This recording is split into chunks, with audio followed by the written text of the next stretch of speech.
4 days after my father's funeral, my younger brother set a stack of papers in front of me. You just need to sign in 3 places. Evan turned the packet around. 3 yellow tabs stuck out from the pages. Sign here, sign here, sign here. I stared at them. On the kitchen counter, Dad's coffee maker was still sitting exactly where he'd left it. At the bottom of the glass pot, a thin brown stain of dried coffee remained. Mom hadn't cleaned it yet, and I wasn't ready for her to. What are these papers? Evan exhaled, not quite annoyed. More like the sigh of someone who thought he was being forced to explain something painfully simple. Temporary authority to handle the property. For what? So I can deal with the house. My mother, Diane, was standing at the sink. The water was still running when she turned around. Claire, your brother has spent the entire week dealing with this. I know. He understands real estate. She shut off the faucet. And you just got back from Virginia. I looked at Evan. 42 years old, white dress shirt, new watch. His phone sat face down on the table, but every few minutes, it buzzed. Growing up, Evan had always been the one the family called when something involved money. Me? I was the one they called when they needed someone to show up. I'd served in the Air Force for nearly 2 decades. My family knew that. They just never really asked what I did there. The way Evan explained it to other people, I just did some legal work for the military. I'd never corrected him. The old window air conditioner kicked on. Cold air brushed across the back of my hand. Evan slid a pen toward me. It's nothing complicated. I picked it up, then I started reading. Page 1. Dad's name, Mom's name, Evan's name, mine. Page 2, page 3, page 4. Then I reached page 7. And stopped. Evan checked his watch. Claire? I read the paragraph again, then one more time. Why is the land behind the house included in this? Evan didn't answer right away. Only 2 seconds. But in my line of work, 2 seconds can be long enough for a question to change completely. He pulled out a chair. It's part of the property. Are you planning to sell it? We're talking about the house. I looked back down at the document. No, we weren't just talking about the house. I set the pen down. You didn't answer my question. Evan's smile faded, and for the first time since I'd come home, I understood something. I hadn't been brought here to help make a decision. I'd been brought here to sign one. Evan got up and opened the refrigerator. You're making this harder than it needs to be. A bottle rolled slightly on the shelf. He grabbed it. The land out back is nothing. I looked through the window. The old fence, the cottonwood tree, the patch of ground where Dad had built his first shed with his own hands. Then why do you need the authority to negotiate over it? Evan twisted the cap off the bottle. Standard wording. I didn't argue. I kept reading. Near the back of the packet was a valuation report. I checked the date, 12 days before Dad died. Who ordered the appraisal? I did. Did Dad know? Evan shrugged. Are you interrogating me now? Mom set a cup down in the sink. Clink. It was a small sound, but it silenced the entire kitchen. That's enough. She looked at me. Evan was here the whole time your father was sick. I knew. He took him to his appointments. I knew. He fixed the roof. I knew that too. Then she asked the question, and where were you? I didn't answer. For a second, Mom's eyes stayed on me longer than an accusation needed to. Almost like there was another question she wanted to ask, but she turned away before she could. Outside the window, a cottonwood branch scraped softly against the fence. I could have told her about the deployments.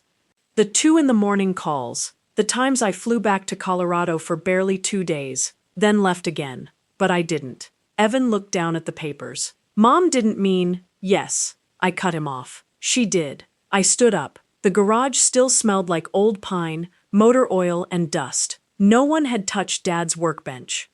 I opened the second drawer, and there it was. The wooden folding ruler he'd used since I was a kid. The edges had been worn smooth. One of the joints was slightly loose. I picked it up, and remembered an afternoon from years ago. Dad and I were building a fence. I measured one of the boards wrong. He didn't yell. He didn't fix it for me. He just handed the ruler back. Measure it again. Then he said something I never forgot. The first answer is rarely the whole answer. I stood there in the garage for a while, the ruler resting in my palm. When I went back into the kitchen, Evan was closing the packet. I put my hand on top of it. I need the original appraisal. He looked at me. The title history. His smile disappeared. And every email or message you've had with any buyer or developer. Mom spun around. What developer? I looked at Evan. This time, he wouldn't look at me. Eventually, Evan admitted someone had asked about buying the property. The way he told it, it was nothing. Just a conversation. A developer was buying up land in the area. No formal offer. No contract. Nothing to worry about. Then show me the emails. Evan gave a quiet laugh. Claire, you don't understand how these deals work. The ice maker dropped a tray of cubes inside the freezer. A hard, sudden crack. I looked at him. In my line of work, sentences like that usually made me pay more attention, not less. But all I said was, maybe I don't. I pushed the packet back toward him. So help me understand. 2 days later, a digital folder appeared in my inbox. The appraisal, tax records, a handful of emails, an older draft. I went through everything at the dining table in my rented apartment. No uniform, no courtroom, nothing dramatic. Just a box of cold takeout beside me. And the steady vibration of a washing machine through the wall next door. A little before 11 that night, I found the first thing that didn't match. The appraisal listed one acreage figure. The legal description listed another. I stared at the two numbers. The difference wasn't huge, but it was enough to make me go back to page 1. I opened both files side by side. Then the county map. A portion of the parcel behind the house. Wasn't described the same way in both documents. I took Dad's folding ruler out, set it beside my laptop. It couldn't measure anything on a computer screen. But I needed it there. The next morning, I called Evan. Who gave the legal description to the appraiser? Silence. I think the title company. Which company? Claire. His voice dropped. What exactly are you looking for? I stared at the two documents. I don't know yet. And that was the truth. I didn't know what Evan had done wrong. I didn't even know if he'd done anything wrong at all. I only knew that two documents were supposed to describe the same property. And somehow, they weren't describing the same thing. So I didn't choose the document that looked more convenient. I went looking. For a third one, 3 days later, we were sitting in Samuel Pierce's office. Pierce was a retired judge. Now he worked as a mediator for families trying to resolve property disputes. Before they turned into litigation. No one in that room knew me as anything other than the daughter of a man who had just died. I preferred it that way. Pierce took off his glasses. I don't need to know who's right today. He looked at all three of us. I need to know whether everyone in this room is working from the same set of information. Evan went first. Market conditions, maintenance costs, taxes, developer interest. Then he explained that having one person handle the negotiations would keep the family from wasting time. Pierce turned to me. Ms. Donovan, I placed the two legal descriptions on the table. I only have one question. My finger stopped over the two numbers. Why are these different? Evan answered immediately. Technical discrepancy. Pierce looked at the appraisal. Possible. Then he looked up. Source of the data? Evan didn't know. Nobody said anything. It wasn't a victory, but for the first time, my brother had to explain himself, not explain things. To me, I opened the correspondence. In one email, the developer mentioned a revised parcel exhibit. I checked the packet once, then again. It wasn't there. Where's this exhibit? Evan glanced down. It's probably not relevant. Pierce looked up. If it's referenced in correspondence concerning this property. He pushed his glasses higher on his nose. I want to see it. Evan's fingers tightened around the strap of his watch. Barely noticeable. I noticed. Pierce called for a 20-minute break. Mom followed me into the hallway. She stood beside me, wearing the same familiar perfume she'd worn to Evan's graduation. She opened her mouth, then hesitated. Like two different questions were fighting for the chance to come out. In the end, she chose the easier one. Do you really have to make your brother look like a liar? That hit me faster than I could brace for it. I could stand in front of a room full of senior officers and defend every line in a record without my hands shaking. But one sentence from my mother could still turn me back into the young daughter who was always trying to prove she wasn't selfish. I swallowed. I don't need Evan to look like anything. Through the glass, I could see him still talking on his phone. I just need the complete record. If you've ever been called difficult, simply because you asked the one question someone else didn't want to answer, then maybe you understand why that moment hurt more than the money ever could. Right then, the door opened. Pierce was standing there. We have the exhibit. The revised exhibit didn't prove Evan had deceived anyone, but it changed the question. The parcel behind the house was now described in a way that fit more closely with a plan to combine several lots into a larger development. Pierce set the document down. Who requested the revision? Evan looked at it. The developer. When? He read the date. I already knew it. I pulled out the appraisal and placed it on the table. Then the draft agreement Evan had wanted me to sign. 3 documents, 3 dates. Pierce studied them. The developer inquiry came first. The valuation came after that. And the draft giving Evan broader authority to negotiate came last. Mom looked from one page to the next. Evan. He raised a hand. Wait. There's nothing unusual about this. I nodded. Maybe not. He looked at me. For the first time, he seemed genuinely confused by what I was doing. Then what do you want? The sequence. I opened the final email thread. Another attachment was mentioned there, but it wasn't in the folder I'd received. Pierce asked Evan about it. He said he didn't remember. Pierce requested the full thread from the office. 10 minutes later, the file arrived. I didn't open it. Evan looked at me. Claire, you're turning a family matter into a legal case. No. I looked back at him. I'm trying to keep it from becoming one. Pierce opened the attachment. It was an email from the developer's representative, sent before the draft agreement had been prepared. There was one question in the middle of the page. Simple, but enough to silence the room. The developer wanted to know whether everyone with an interest in the property had been informed of its development potential. Pierce looked at Evan. How did you respond? No one spoke. Evan stared at the table. So did Mom. Above us, the air conditioner kept humming. Dad's folding ruler was still in my coat pocket, for the first time in days. I didn't need to touch it. Pierce asked again, Mr. Donovan? Evan finally answered. I said the family was handling it internally. Pierce's expression didn't change. Had Claire been informed? Evan said nothing. No confession, no accusation. No one slammed a hand on the table.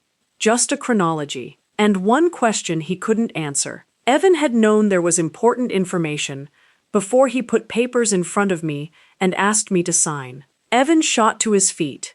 The chair scraped across the floor. I need 5 minutes. Pierce shook his head. We're almost finished with this portion. Evan stayed standing. She's turning every email into evidence against me. I looked at my brother. I haven't accused you of anything. You don't have to. He pointed at the documents. You're putting on a show. I almost laughed. For the entire week, I'd been trying to do exactly the opposite. Pierce looked at me. Ms. Donovan, let me ask you something. Yes? What kind of legal work do you do in the Air Force? Evan let out a sharp breath. What does that have to do with anything? Pierce didn't turn toward him. I answered, no medals, no rank, no accomplishments. I just explained the work. Administrative records, authority, chronology, disclosure, and determining whether a decision was actually supported by the record behind it. Pierce nodded. So you're not claiming to be an expert in Colorado real estate? No. You're saying you know how to read a record. Yes, I could feel Mom watching me. When I turned toward her, something in her expression had changed. It wasn't pride, not yet. It wasn't regret either.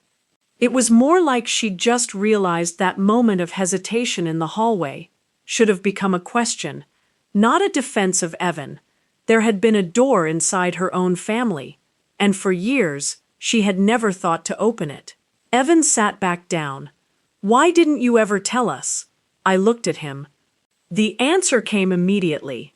"You never asked." Silence. If this story were only about being recognized, maybe it could have ended there. But Pierce pulled the email closer. "We still have a problem." He pointed to the chronology. Information was not distributed equally. Then he laid out his recommendation. No new negotiations, no new agreement, and no single person representing the entire family, until there was an independent appraisal, and every beneficiary had received the same set of documents. Evan stared at him. "Then who handles everything?" Pierce answered. "For now, a beat." "Not you." I wasn't given control. I hadn't asked for it. But the person who had tried to keep that control for himself had just lost it. Evan gathered the papers quickly. One stack slipped out of the folder. He bent down to pick it up. Mom called his name. "Evan." He didn't answer. Pierce said the next mediation session wouldn't happen until the independent appraisal was complete. Evan walked to the door. His hand was already on the knob when he turned back. "Are you happy now?" I looked at my brother. If I'd said yes, the story would have been easier to understand. The arrogant younger brother gets humbled. The overlooked older sister wins. But I didn't feel like I'd won anything. No, I held his gaze. "Dad's been gone less than 2 weeks. Evan looked away. "I wanted us to handle this together." I paused. But together doesn't mean one person knows everything. I looked at the papers in his hand, while everyone else just signs. His grip tightened around the doorknob. "You think I was trying to steal from you?" I could have hurt him then. I could have taken everything that had just come out on that table and said one sentence that might have changed the way Mom looked at him forever. I didn't. "I think you made my decision for me," I said, "before you ever asked what I wanted." Evan didn't respond. And that ends today. He opened the door and walked out. This time, I wasn't the one being pushed away from the table. I didn't ask Pierce to give me control of the estate. I asked for one rule. Every appraisal, every offer, every email, every proposed agreement had to be sent to all 3 of us at the same time. And no one signed anything without the opportunity to get independent advice. Pierce agreed. After he left the room, Mom stayed in her chair for a long time. Finally, she spoke. "I really didn't know that was what you did." I looked at her. There was a time when I had waited years to hear something like that. 10 years earlier. I might have cried. Now I just asked, "Did you ever want to know?" Mom didn't answer. I didn't ask again. Some questions are answered well enough by silence. 3 weeks later, the independent appraisal came back. The land wasn't a gold mine. There was no $1 million twist waiting at the end. The truth was more ordinary than that, and because of that, more believable. The parcel was worth significantly more than the original valuation suggested. But only if certain development conditions were met. Evan hadn't been completely wrong to consider selling. He'd been wrong about something else. He believed that because he understood the market better, he had the right to decide how much everyone else needed to know. We didn't sell immediately. Mom kept the house for another 6 months. An independent attorney handled the estate. Every offer went to all 3 of us. Evan no longer had the authority to negotiate on our behalf. He didn't call me for several weeks either. I didn't chase him. The afternoon before I returned to Virginia, I went back to the house to collect the last of Dad's things. The garage was almost empty. A pale outline in the dust marked the place where his toolbox had once sat. I took out the folding ruler, opened one section, then another. One of the old joints made a tiny click, and I remembered that fence. The board I'd measured wrong. Dad handing the ruler back to me. He hadn't corrected the mistake for me. He'd simply told me to look again. The first answer is rarely the whole answer. For years, I thought Dad had been talking about work, about checking things twice, about not trusting the first thing you see. But standing in that garage, I realized he'd been talking about people too. My family had measured Evan by how much money he made. They had measured me by how often I was gone. And we lived with those numbers for so long that no one ever thought to measure again. I folded the ruler, slipped it into my pocket. Mom was standing in the garage doorway. Claire? I turned around. There was no apology on Evan's behalf. No promise that everything would suddenly be different. No miraculous hug that healed 20 years in a single afternoon. She just asked, "When are you coming back?" "October." Mom nodded. A moment passed. Then she said, "Next time, will you tell me about your work?" I looked at her, then nodded. Yeah, that was it. Not every victory ends with people finally realizing, "Hui, remarkable you were all along." Sometimes, the victory is simply that they no longer get to define your worth for you. And if Claire's story made you think of someone who was underestimated by their own family, it's family honor, and come back for the next story. Because sometimes, the thing that needs to be measured again isn't the house. It's the way we've been measuring a person for far too many years.